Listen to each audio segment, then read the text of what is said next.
Oh, you're the Computer History Museum? Yes, I am. Okay, so this is the Computer History Museum where I work, and I am a curator, been there since 1999, and currently we're working on our big new exhibit, which is called Revolution, the first 2,000 years of computing. And I'm going to be talking about that tonight. And sort of to give you an idea, this, and I was off by 3 seconds, is our logo.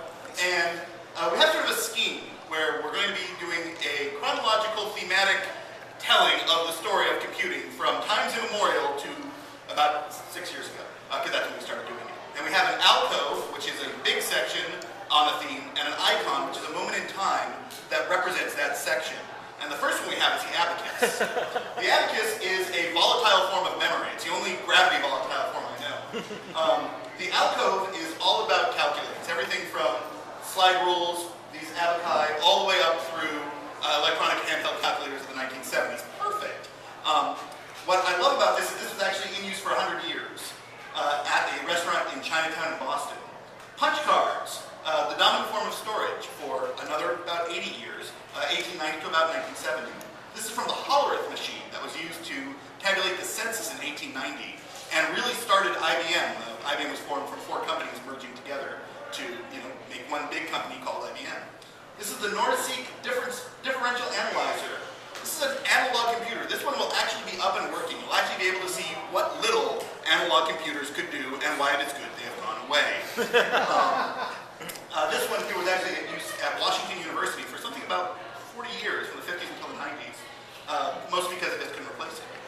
This is ENIAC, the Electronic Numerical Integrator and Computer.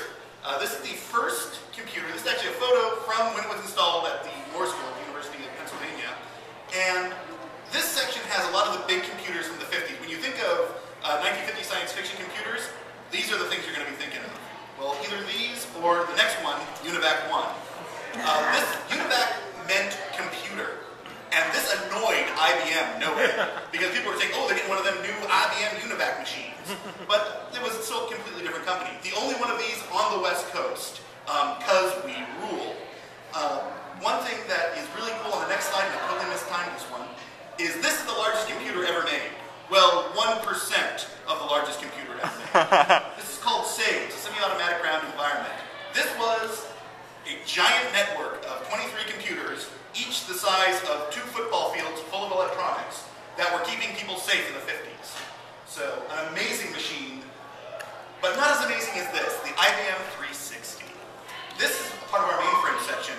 The 360, IBM really dominated mainframe computing from 1964 with the release of the 360 all the way up to the early 1980s.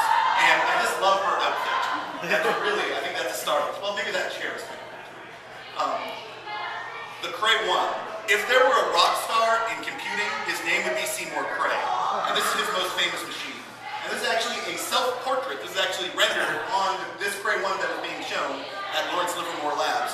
And you will actually be able to sit on that little section around there at the museum. It's really kind of neat. I actually put this one together myself one day as a project at school. This is the PDP-8. A mini computers, which were still about that big, but they were really much smaller, much easier to use, and much less expensive. When this debuted, they showed it in the back of a Volkswagen Bug to show, hey, you can take this computer around with you. I just like the front light because it has blinking lights, and I don't think there are enough anymore. Shaky, the robot. Shaky was at Stanford Research Institute, and he actually had a badge that he could wear around so he could move around the building autonomously. Most of this section is a video about the history of AI, and this thing is really cool and was on Jeopardy about a month ago. The Utah Teapot, not just the. This was the iconic image that all computer graphics people in the 1970s had to model. And this is from the University of Utah. And the graphics, music, and art section is one of the ones I'm in charge of, and is amazing. It's just flat out amazing. You will love it, trust me. Pong, the greatest invention in history. Al Alcove gave us his prototype, this one here, which my dad played the day it debuted at Andy Capp's in Sunnyvale. My time in computer history. This is the largest section in the entire thing. It's one of the ones I'm in charge of. And computer games, you can go on for days and days, but I got 20 seconds. So this one's next. The two things that introduced microcomputers to just the masses To the individuals for home use, the Apple II. To business, for business use, the IBM PC. Also responsible for Microsoft. So, mixed blessings. And I breathe. This is the Pong pilot. Probably there were hundreds and hundreds and hundreds of handheld devices being attempted starting in the 1960s, and this was the first one to make any money.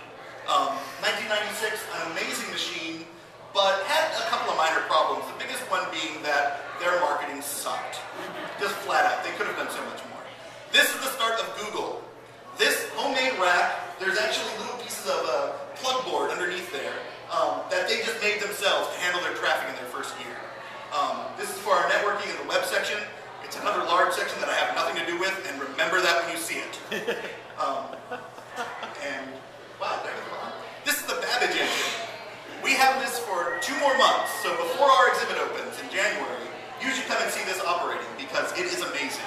Based off a design that was never produced in 1839, this thing works and is so cool.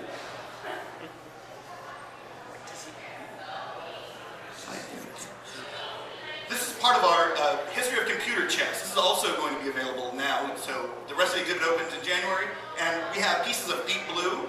This is a mock-up of the Turk, which was a mechanical hoax, actually, of a chess player in the late 18th, early 19th century. One of my other favorite things in this section is we have some great video work of Kasparov, which is really crazy.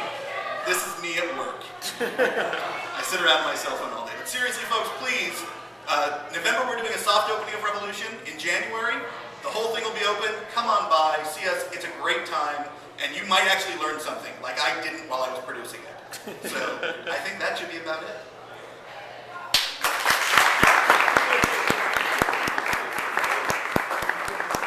I wanted to go over something with Chris just for a second here before we let it go, because the Computer History Museum is really an awesome place to go, and I wanted to show, he actually has a picture in his deck of my favorite thing. I'm going to bring it up here. I want him to guess what my